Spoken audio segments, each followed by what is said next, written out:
Back again for another exciting episode, and we're doing exhausts and more electrics, and we do really hope that we're going to be getting on to the bearings and the sprockets.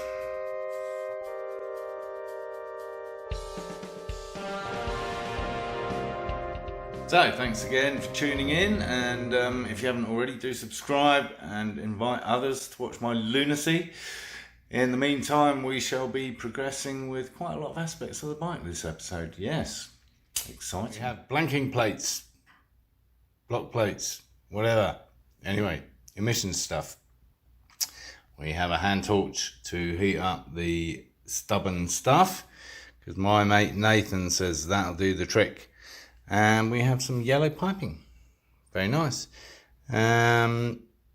So eventually we'll find out whether that fits and where it fits and how it looks.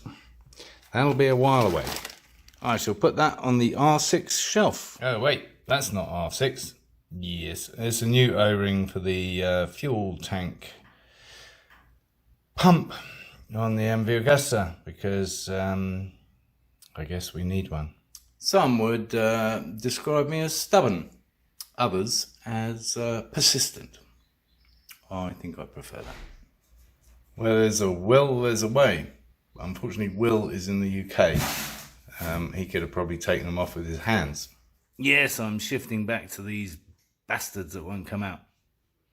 The studs. Oh, I know, right? It's all over the shop, but that's the way it is. And that's the way to keep the project moving.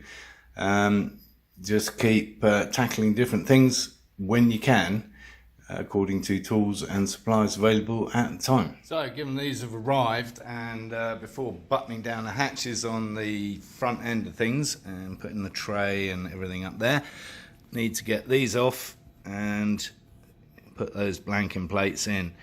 Relatively easy, just some, they look like 6mm size 5 Allen bolts, so they're just coming out nicely, no problems there. And yeah, get those on, show you the end result. A bit of a fiddle to get to. As you can see, there's this silly plastic flap thing protecting them, and of course there's not, thankfully there's a little bit more room to work in.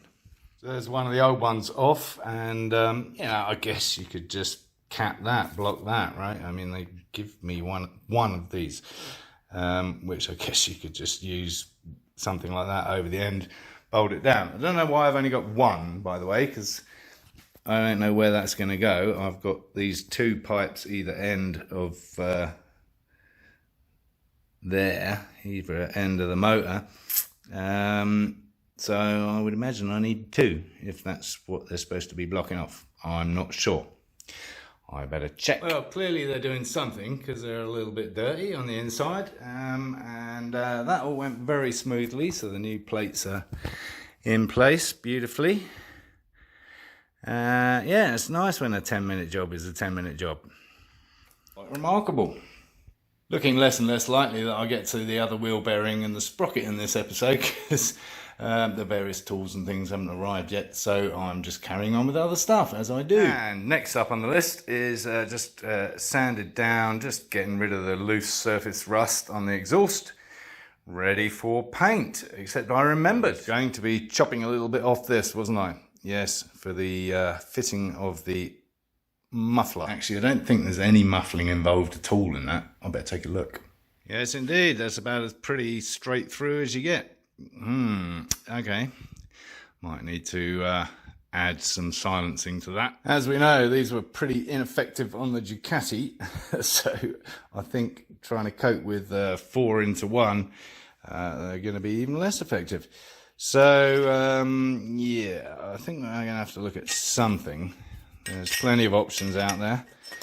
More investigation. So, to the job in hand, what we're looking at is matching that with the other end of the exhaust.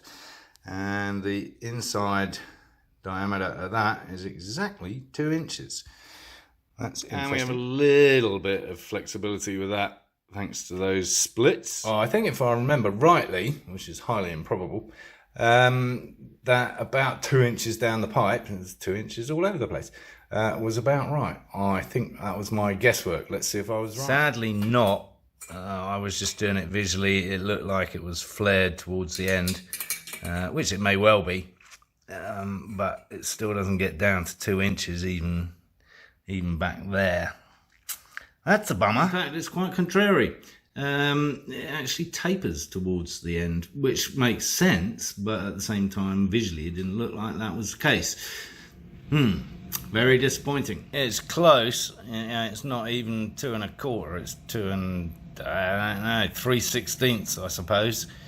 Otherwise known as 53mm. There's no reason can't do it the other way around and fit this inside the exhaust, except that it won't fit. But it might be easier to flare the actual exhaust, which is slightly thinner material than this, and this is aluminium, whereas the other boy is steel. So I might look at that. And if push comes to shove, as it invariably does, I shall have to get an adapter. Oh wait, there was one with there this. It is. Fits beautifully inside this, obviously. Not so much inside this. Might do with a little gentle persuasion, and by cutting some slots in this boy, like the slots in this, that might work. I'm quietly confident it will work, because I think I could smack that in with a hammer if I wanted to, without the slots. But I think just literally 2 slots will give me enough to play with. I might put the 4 in, why not? It's Kawasaki time. What's he talking about? Has he bought another bike? No, this Kawasaki. And we all know what that means. Yes, safety goggles. Yes, this is all a little precarious, but here we go.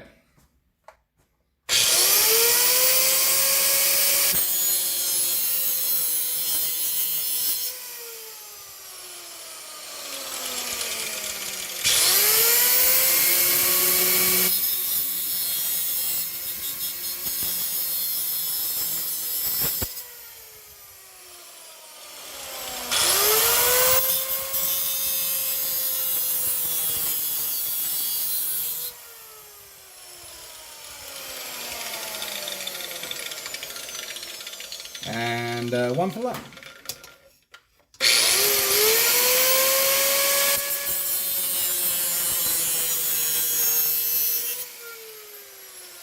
This of course means that I shall probably need 2 of these fancy clips, but luckily I have a supply. Time for some flame-proof paint. I was going to experiment with that just as a touch-up on these bits on the frame that are chipped and scratched. But having tried it on the exhaust, it's very much a matte black finish, and this is very much a satin, so I think we need some of that engine paint rather than the exhaust paint for this job, just to try it out. Needs tidying up. While I had the Kawasaki out, I fuzzed down that little notch at the front of the frame so that this boy now fits flush. And I've marked up and drilled a couple of holes ready for one of these M6, what are they called? Rivet nuts. Yeah. So we're back on our fancy riveting machine. Yes, we like these.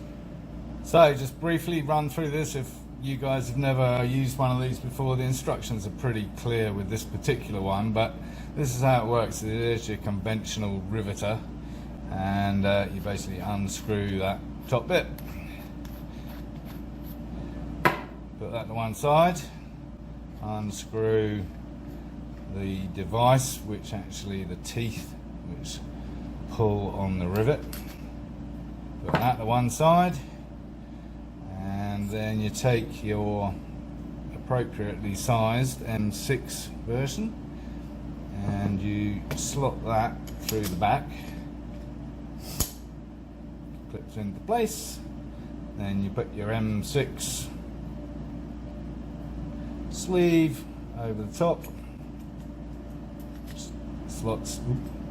just slots in there like that, and then this little doofer, which actually I forgot last time, didn't make any difference, but that just screws in there and holds that all in place. There we go. No, it just has to be finger tight, honestly. So then you get your rivet nut and you screw that onto there, and at this point you want to open up the arms, and as you can see I've got more thread there, so with the arms open, screw that down flush. Again, doesn't have to be bustingly tight, just so it's sitting on the shoulder of this. Pop that in the hole and then clamp it up, and that squishes the nut into the hole. Brilliant. Easy peasy. And then obviously you just unscrew the thread out of the rivet nut once it's in place. A little bit of paint left over after doing the exhaust, so I'm gonna just knock that out black as well. Talking of which, came out pretty good, I think you'll agree. Yes, very matte black, and hopefully it will stay that way and not turn pink. Yeah, we like that. Looks good. Still got to get the bloody studs out, obviously, but yeah, very pleased with that. Now I've just got to find somewhere to put it while I'll get on with everything else. Running out of space, as you can see. Ah, wait, I have a cunning plan. I have an enormous trunk. Can you say that kind of thing on TV? Alright, so it's actually been a very productive afternoon. If you tuned in to watch Wheel Bearings and Sprockets, hang in there. I'm just waiting for the tools. Still a lot of dangling going on, obviously. Although I have tackled some of that, I just haven't bored you with the details. Exhaust is done. Didn't use the paint for anything else on the frame, but I'm going to need some of that engine paint anyway, because I want to do the black aspect of that once I've finished arsing around with that, because obviously I'm chipping paint off and cutting things off and whatever. But I'm going to need some more black paint, and that hopefully will do the frame too. And I painted that up just in time, actually. You might tell it's just started raining. Yes, spitting at the moment. But there you go.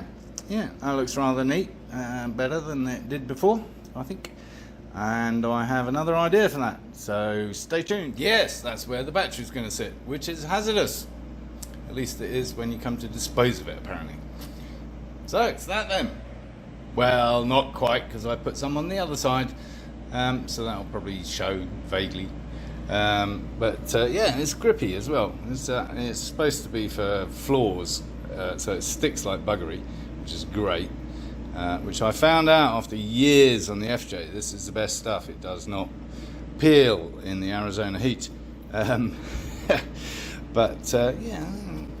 yeah, so it should prevent the battery from sliding around a bit, hopefully. Obviously that's not all I'm relying on to hold the battery in place, because that would be plain foolish. There we go, exhaust pipe storage, safe and sound. This ain't going anywhere. Even if I wanted to, I can't get it out of the garage because some roofers dumped some materials in the driveway that have been sat there for the last 2 weeks. So, is that a little bit random, stuck out there? It kind of is, isn't it? I don't know where to put this. Whether it's that side or the other side, it's still a bit random either way. I don't know. Yes, we're talking about the coolant tank there, the overflow. I think wherever it goes, it's going to be a little bit random. I just don't know. Like I said, just exploring crazy ideas at the moment. That's kind of random and cool, all at the same time. I forget, this is supposed to be below or above the level of the radiator. I think it's supposed to be below, isn't it? But yeah, so the R6, or this R6, has these random plastic bits poking up from there. Don't know what went on there. Maybe something to do with the fairing. I doubt it. But actually, I could just bolt it to that. This is more of a street fighter than a CafeRacer, I think, which suits its name and the Clash. Quick look at the hoses that turned up, the coolant hoses, the yellow boys. Obviously the wrong yellow, but yes, we're back on the 50 Shades of Yellow, gold, grey, whatever. It's still a crap film. And a book. I never read books. So yeah, that one seems to match up quite nicely in terms of shape. the other side, I'm not so sure. Guess it comes off the top of the radiator and clearly then goes down, but I don't think it goes down at that angle, so I don't think it replaces that. And it doesn't. Oh, maybe is it this one? It's this one. Oh joy, I get to try and undo the other end of that one for the sake of that much yellow. Yeah, maybe not, because that's under one of these, another one of these plastic flappy keep the dirt off things, which I haven't yet removed. Really? Yeah, goes down there underneath that nasty flap. Yeah, that'll be nice.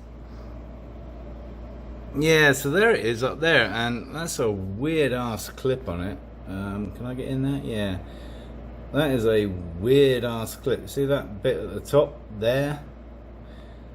Enter arrow from right. Never seen anything like that before. So I guess that's what I'd have to get to. That looks like a total pain in the ass. I think actually it's just rubber. Let's have a look. I can't hold the camera and fiddle with it at the same time, so you'll have to trust me. Yes, indeedy, there it is there. That was just a rubber flappy bit, like I thought. Like this is a rubber flappy bit. I mean, what the flappy hell is that all about? Why? More excitingly, the new throttle grip arrived with multiple doofers. Yeah, so that's good. And I know I'm not putting it on the right side, but it fits like it's supposed to. So that's good. And yeah, so that will replace effectively the outer edge of that casing. And then I can put my fancy switches in, which will butt up to it nicely once we get onto that side of things. However, it's also turned up from Amazon, and none of that is going to work for getting the wheel bearing out, so that was a waste of time waiting for all that to arrive. So that's going back. That's the other good thing about Amazon. You can just send it back. So that's what's happening. So I went to O'Reilly's, and yeah, I bought that. I don't think that's going to work either, but they are quite handy to have, so that's not a problem. I also took back the, what was it, the stud puller that broke. Don't tell them it broke. And they took that back, and I've got some of these. I don't think those are going to work either. And funnily enough, I saw my mate Ricky Booby today, and he's having the same problem with his Cobra Daytona. They got to the point where they've got the oil pan off because he's having oil pressure issues with the motor, which is quite disappointing. And yeah, he's got a bolt in there that he cannot shift. They've done everything. They've done the hot cold, they've done welding something to it, and that just sheared what was left of the bolt. And yeah, so that's all kind of disappointing. At least I'm not the only one, except I've got 5, not 1. So I'm still going to try the heat thing and see what happens. But if Ricky Booby and Chuck can't sort 1 out, I don't hold out much hope for me in the 5. We'll see. I've got to sort something out. Has to be a solution. However, that was not the however. Yes, we're back on this old chestnut, and I have been reviewing the situation. The ECU will barely fit in there. I'm not sure if you can put it up vertically like that as opposed to flat. I'll have a look into that. This boy, I think I'm going to have to mount on top to allow myself as much space as possible. And that'll just involve shaving off tiniest little bit of that fin either side so that it drops down just enough into that frame. So that's kind of handy. But I've been thinking about all kinds of stuff. I've been thinking about mounting the battery up front and taking those 2 leads all the way back. That would be a possibility, and there's plenty of room for it in there. So that could work. Or, and I don't know if you can see, but effectively making that void like a 2-tier or 3-tier, even with this, obviously, 2-tier thing. So actually floating the ECU higher up in that new tray somehow, bunging all the other shit underneath it, and then it would fit. And I'm still confident the wiring will route somehow. So that's a possibility. I've just got to see what that might look like, really. Obviously not like that. That would be a bit scruffy, wouldn't it? Yeah, so I kind of took a day off today, even though it's the weekend. Didn't get grubby, and I'm just assessing things rather than actually doing anything useful today. Spent a day with the race team boys, David and Rick, and yes, we've actually scheduled our next race, which will be probably shortly after this episode goes out, because I'm way ahead on the episodes. So yes, we are racing the Porsche again, and I'm going to try and document the whole race weekend just for a giggle, because I've never done one of those, and you'll see what a farce our race team is. We enjoy it, and it's a quick car, just that we take 20 minutes for a pit stop. We don't need no stinking trophies. So yeah, I know I said I was not going to get grubby, but you know, once I've got an idea in my head, I have to get on with it. So I'm just going to shave those end corners off a little to make that fit. I'm assuming that either side of that central bit is just cooling fins. It doesn't look like there's anything electrical in there. So hopefully all the gubbins is in the middle, and this is not going to muller the regulator, if it isn't already mullered. And if you're not familiar with the term mullered, just look it up on an English slang site. I'm sure it's there somewhere. Basically means bollocksed or buggered. And that was really a 5-minute job, thanks to the wheelie thing, yes, and zoomy thing, or whatever it is. Yeah, look at that, flush, lovely. That's really nice. The only other problem I can now foresee is potentially the plug not fitting in there. It's gonna be tight, but we'll make it work. That's really nice. Okay, like that. Gonna come up with a solution for that. It's better than putting the battery up the front. And yeah. So I've come up with a checklist, and yes, I think I've done some of that. So let me see, sound and paint exhaust, yeah, done. Test paint frame touch up, not done, but paint bought today. Yes, just the standard engine enamel. Sand and test paint tank, no, not done that yet. That's my silly idea with the Roman numerals. Test headlight switch, no, done none of that. Trout sprocket, oh, front sprocket, no, not done that. Rear wheel bearings, not done that. Exhaust studs, never going to do that. Coolant hose check, yes, kind of done that. Know where they go, that's good. Get the mother running, F sake, yes. That's a way off yet. So if you tuned in to find out how to do the cage needle wheel bearings, you're going to be very disappointed, because it's still not happening, and I know exactly what tool I need, I just can't find it. It's a cylinder that goes down, and then you expand it, you tighten it, and it expands, and it's got this little tiny little lip that goes in that gap behind the bearing, and then you pull it out. But I can't find one. Until I get that done, I can't put the back, well, I could put the back wheel on, but I don't really want to put the back wheel on so I can do the sprocket. And then comes the chain and all kinds of interesting mechanical stuff. But be fair, we did the other bit and the other bearing on the other side of the wheel.